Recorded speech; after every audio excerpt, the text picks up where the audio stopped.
Broadcasting live from the Business RadioX studios, it's time for Women in Motion. Brought to you by WBEC West. Join forces, succeed together. Now, here's your host.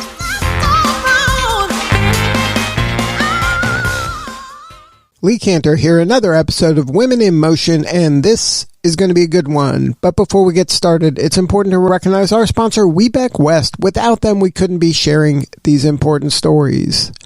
Today on the show, we have Amy Yip. She is a Somatic Life Transformation founder and a mental fitness coach with Amy Yip Coaching. Welcome, Amy. Thank you. Thank you for having me. I am so excited to learn what you're up to. Tell us about your practice. How are you serving folks? Yeah, so I work with women to strengthen their mental fitness, heal intergenerational wounds, and have agency to let go of all the shoulds so they can be the authors of their own life story. And I work with organizations to accelerate the upward movements underrepresented groups. So women, people of color, is really helping them to learn things like, how do you say no? How do you set boundaries? How do you ask for what you want? How do you take space at the table? So what's your backstory? How'd you get into this line of work? So how much time do we have? So it all started, I spent 16 years in corporate America. So I was leading global teams in organizations like Google, Clorox, Booz Allen. And, when I started at Google, I had always said, I have this dream. I want to go travel. I want to go explore the world and figure out what I want to do for the rest of my life. Because the thing that I was doing, as much as I loved it, it wasn't it. I wanted to serve people. I just didn't know what exactly that was. The thing is, during my time at Google, I hit my mid-30s, and in your mid-30s, as a woman, a lot of people have opinions about what you should do next. So for one, my career at Google was going really well. Everyone said, you should just stay. Why would you leave? What are you thinking? I got a husband during that time. And when you have a partner, things change also. And the biggest shit of all was that everybody was telling me, you are hitting that age and you need to settle down and have babies. What are you thinking about going off, traveling the world? Like, you really need to settle down. And so my husband and I, we really wanted to go explore the world and do this thing before settling and starting a family. So we had our embryos frozen. A year later, we found out the facility where our embryos were stored lost power. And the tank that our embryos were in lost temperature control, and they didn't know the viability anymore. So basically they were like, unless you plan on using it, we can't tell you if your embryos are good anymore. And that was my rock bottom point, because we tried again, it just didn't work out. And I felt like I was stuck. And I had to make these decisions. What do I do next in my life? Do I go off, pursue my dreams? Do I stay here, listen to what everyone's telling me I should be doing? And that was the start of my self-help journey. And I first started with reading books because honestly, there was a bit of shame attached to it, because on the outside, everything looked great. I'm working at this wonderful company. I've got this great husband, supportive friends and family. But on the inside, things didn't feel great. So I figured, you know what? I'm smart enough. I'll just figure this out on my own and nobody has to know. Reading books, 8 months, still didn't get the answer I wanted of, do I have babies or do I go pursue my dreams? I then went to Peru. A friend told me about ayahuasca. It's supposed to give you clarity on life. I was like, that's what I need, clarity. I went to Peru, 5-day ayahuasca ceremony to try to gain that clarity. And I gained a lot of clarity about life, like the power of vulnerability and asking for help. But I didn't get the answer of, do I have settled down, have babies, or do I pursue my dream? And it wasn't until I returned back to the US, a coworker told me about coaching. I had no idea what coaching was at the time. And I was honestly skeptical. Like, how could somebody who doesn't know me help me figure out the answers to my life? But I was very desperate, so I hired a coach, and it was the most amazing thing because she helped me to peel back the layers of my onion. I call those the shoulds, all the shoulds of what the world is telling you, who you should or shouldn't be, what you should or shouldn't do, what should or shouldn't matter in your life. And she helped me peel all of that back so that I could get to the core of what really mattered to Amy. And I realized two big things. One is I will regret it if I don't pursue my dreams. I'll always regret it. And honestly, there's nothing that I'm really in control of. Even if I stay, I'm not in control of whether or not I can have kids. It's just not something that I control, but I can control if I pursue my dreams. So I decided I'm going to leave my job and I'm going to go travel. And the second thing that I made the decision of was it sucked to be stuck, and I want to help other people. I want to help people to have that self-confidence, to have the courage, and to live life aligned to what truly matters to them and not what the world is telling them. So I went back, got my coaching certification. And then in January of 2020, my husband and I sold everything. I left my job at Google and we took off to Ghana to volunteer at a breast cancer nonprofit. And the plan was to travel after. As you probably remember, the little thing called COVID came along in 2020. We ended up stuck in Ghana for 7 months, but it was the best thing that could have happened for me because it gave me the time to focus on building my practice and my business. I started coaching more people, doing group programs, and things just kind of blossomed from there. But that was really how my business started growing. And then when the borders opened in Ghana, we started living, working nomadically. So I was continuing my coaching practice. We were doing a little bit of traveling. And the beautiful thing is I ended up getting pregnant at age 40 overseas naturally. And that's what brought me back. And so there's this kind of interesting thing of, the fear of not being able to have a child was what held me back. And what brought me back was my little kiddo. And he's just over 2 years old now. So that's why I do what I do and how I got into it. Now, can you talk about that point of inflection? You were struggling, and then you were trying to solve it on your own through reading. Yeah. And then you kind of, I guess, accidentally stumbled upon, or the universe made appear a coach that you resonated with. Can you talk about that during that point of inflection? Was therapy ever in the mix there? Like, how does a person, and then kind of on a macro level, how does a person decide if coaching is a better fit for where I'm at versus therapy? That's a great question because I get that all the time. And I considered therapy. And I talked to therapists and coaches. And what I learned was the difference between therapy and coaching is therapy helps you move through past pains and things of the past.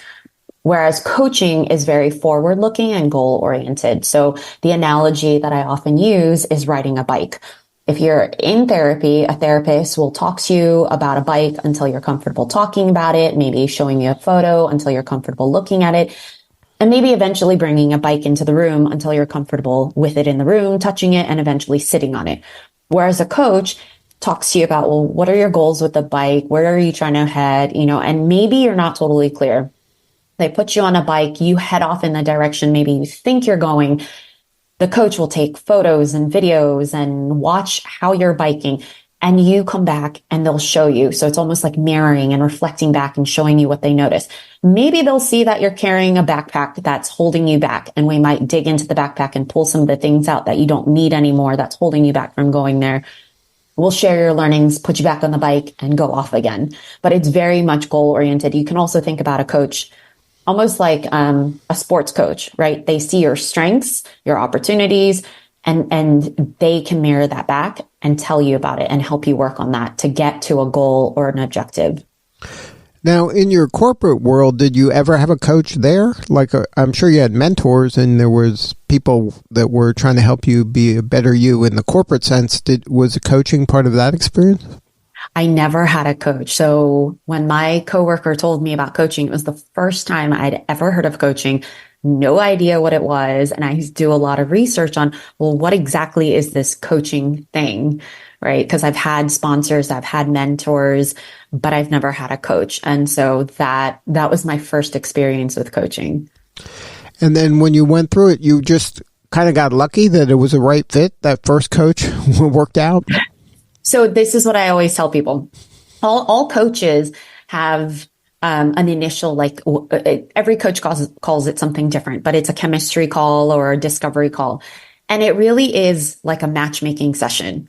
You meet with them 30 minutes, 45 minutes, an hour, and you see if you're a good fit. And I tell people all the time, don't just meet with me, meet with multiple coaches. It's almost like when you're going speed dating, figure out if you're a good fit, because good coaching sessions that really help you get somewhere, you need to be willing to be vulnerable, to be open, to share, which means you need to feel safe with the coach. And if you don't feel that connection with a coach, that's not the right coach for you.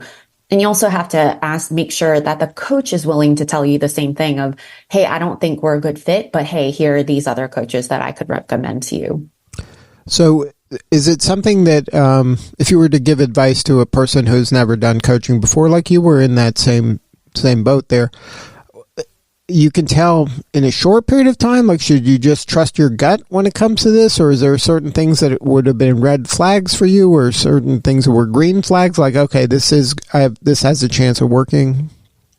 I think one is definitely listening to your intuition. And the second is there are certain things you want to look for in a coach. So one, are they certified? Have they done the training? Because unfortunately with coaching, anybody could put up a sign and say, hey, I'm a coach. And they've never actually done the formal training. There are certain schools that are fabulous out there. Have they done the training? Are they ICF certified? The other thing is asking the coach why they became a coach is a good question to know.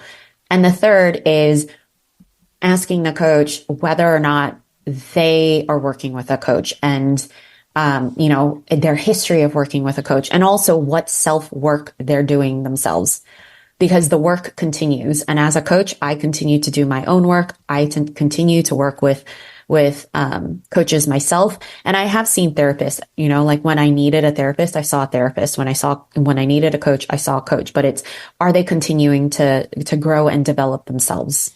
Now, have you developed a sweet spot for you in terms of, okay, I've identified my superpower and my ideal fit client that I can make the most difference in their lives? Yeah, I work a lot with ambitious women who have been living life according to the shoulds of the world, carry a lot of guilt, and aren't pursuing the thing that they want to pursue. They might not even be clear what that is, but they know that something is off. And that's been my real sweet spot, and really helping them to build the self-confidence to pursue that thing.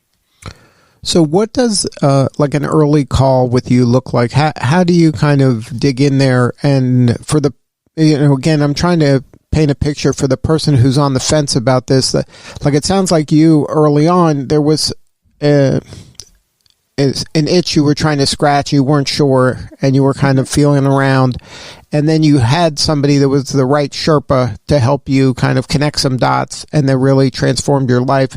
And I want the listener to really see some symptoms that maybe they're having, that a coach is the right move for them to make to kind of create that escape velocity into a new path.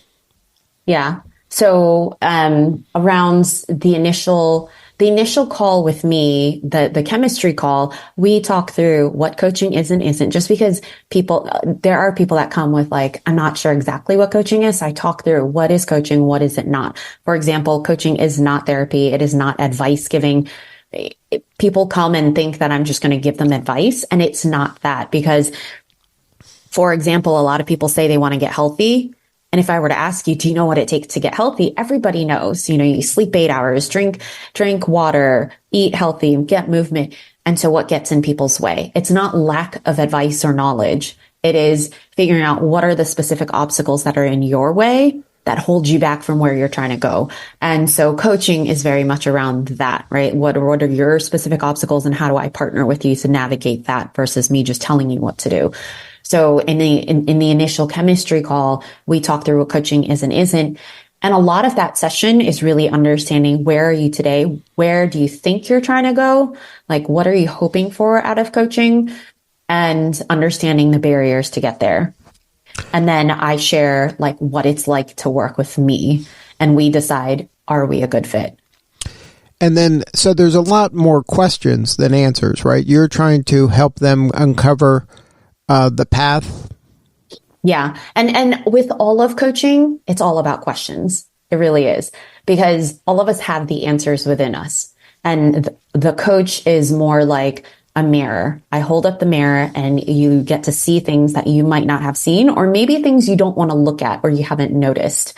And I don't give you the answer. I ask questions that dig really deep to help you get those answers. The other piece that's a little different is I'm trained in somatics, which is part of my work. And somatics is really around using the body and the wisdom of the body to help drive change. For example, one of my clients really wants to say no. And if you think about it, if you already know you want to say no, all of us know how to say this 2-letter word. Why is it so hard? And it is because change and transformation happens in the body. And so with somatics, the idea is the tissue has a lot of knowledge. Muscles have a lot of memory. They remember things. It's like riding a bike, driving a car. First time you did it, might have fumbled, right? By the 10th, 100,000th time, what happens? Your body remembers how to do it. You don't even have to think about it. So for example, the client who wants to say no, she's been practicing saying yes her whole life. So her body just remembers how to do that. And when she even thinks about saying no, it's like that first time riding on a bike. She's uncomfortable. She fumbles. And oftentimes we even go into like this fight, flight freeze where your heart tightens, your throat tightens, you get sweaty, it gets uncomfortable. And to get out of that discomfort, what do? We say yes, because that is the automatic thing to ease that fight, flight freeze. And so with somatics, instead of just telling her, oh, go say no, it's helping her body to practice saying no, getting her accustomed to that discomfort of saying no, and teaching the body something different. It's like teaching the body to ride a different bicycle. So can you share some techniques when it comes to using their body? Is it a breathing? Are you physically moving around? Like how does it kind of work in real life? It depends on what you're working on. So for example, with the no, the first step is just awareness. What is my body doing when I'm even thinking about saying no? Most people don't even notice that right when they're even thinking about saying no, their body goes and their heart starts beating and their throat starts choking up, right? Like, so the first step is always awareness. What is my physical body doing in response to this thing? Some people, that happens with when they want to ask for what they want. And this happens with a lot of women in particular, right? Because many women struggle with saying no and asking for what they want. And if they just pause to take notice of, well, what's my body doing when I'm even thinking about doing that, they'll start feeling those sensations. And so the first step for anything is just awareness of, how do I do that?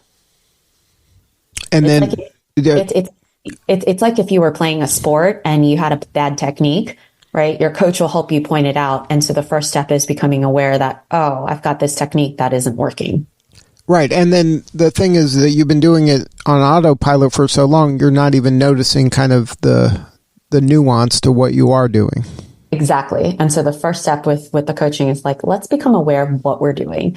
And then the second step after that is then, can I sit with the discomfort? Because my automatic response right now is to get out of that discomfort. So can I learn to sit with it? And then the sitting with it, is that kind of a breathing technique, or is that just becoming aware that, okay, I'm feeling discomfort now? It is just the noticing of the sensations without putting meaning to it. So it's almost like, have you heard about how like a lot of people are doing cold plunges? Yeah. Yeah. So it's the same thing, like the first time you do it, it's very uncomfortable, but the more you do it, you get accustomed to it. But it's how long, can you sit with that discomfort of that cold water or the ice? And so it's the same thing with this. It's, oh, like my heart's racing. Oh, my throat's choking, and just paying attention to that without saying that's bad. But there's also the discomfort of the moment before you do it of, oh, do I really want to do this? Oh, this is going to be freezing cold. And like all of those kind of imaginations of what it's like prior to it actually occurring. Yes. And so the whole idea is to get out of your head, which is why I'm a mental fitness coach. It's your head will always create stories. Emotions, sensations in the body are very informative. And then the head will create stories. It's like if I'm about to go on a stage to speak in front of 100 people, my heart rate might start going, I might start sweating. And those are sensations, and that's an emotion. And then my head will create a story about it. Oh my gosh, I'm going to go on stage and people are going to, laugh, and I'm going to fall on my face and I'm going to forget things. And then you start spiraling in that headspace.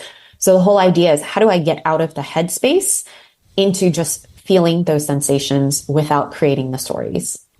And so you're just supposed to be kind of neutral and just experience them and be aware of them without kind of making like you said, a story or a judgment about them. Yes, exactly that. And then once you've done that, then you're just executing that, whatever it is you were trying to do, whether it's saying no or it's getting on the stage. So that once you start doing that, so that takes time. After time. Well, it sounds very easy. We just said it in like a few seconds. Over time, it eventually, like, you have higher tolerance for it. You don't notice it anymore. It's just a backdrop. And as we're doing that, we're also practicing something, right? So for example, saying no. Some of my clients, I put them on a no diet. And what that is, you decide how long. So it might be 2 weeks. For the next 2 weeks, your job is to say no to every request. And you're going to tell your closest friends, family, coworkers, hey, when you ask me for something, my automatic response is going to be saying no, because I'm trying to practice this new skill. And if you catch me saying yes, call me out on it. And friends, family, coworkers, like, people just love calling you out on things. So they'll call you out on it. And it is about that practice. So you're building like a practice in a safe way while also building the awareness and the tolerance of the discomfort. Now, you mentioned earlier that when you got into coaching, a certification was important for you and for somebody thinking about hiring a coach to make sure that they've done the work. Why was it important for you to join WBE West and to become part of that community? A couple of reasons. One is just the learning. There's so many opportunities to learn from others around their work and what they're doing. There's just so many fascinating people out, and that goes to my second, which is the network and the connections. I've met so many amazing women doing amazing things, and it's very inspiring to be connected to that. I attended the WBE conference recently, and there's this energy to be around with these amazing women. So the network, the community, the connections, and the learning. Now, what do you need more of in your business? How can we help you? What do I need more of? I think it's just connect, any referrals or things I'm expanding my work. I've started doing a lot of work with organizations because I want to reach more people. So I've been bringing workshops and, year-long training programs to organizations to help them accelerate their underrepresented groups into leadership. And so that's my passion. I really want to share this work with more people, and that's the way that I'm heading into doing it. So if somebody wants to connect with you and learn more, what is the website? It is amyyipcoaching.com. So it's AMYYIP coaching.com. Well, Amy, thank you so much for sharing your story today. You're doing such important work, and we appreciate you. Thank you. All right, this is Lee Kantor. We'll see you all next time on Women in Motion.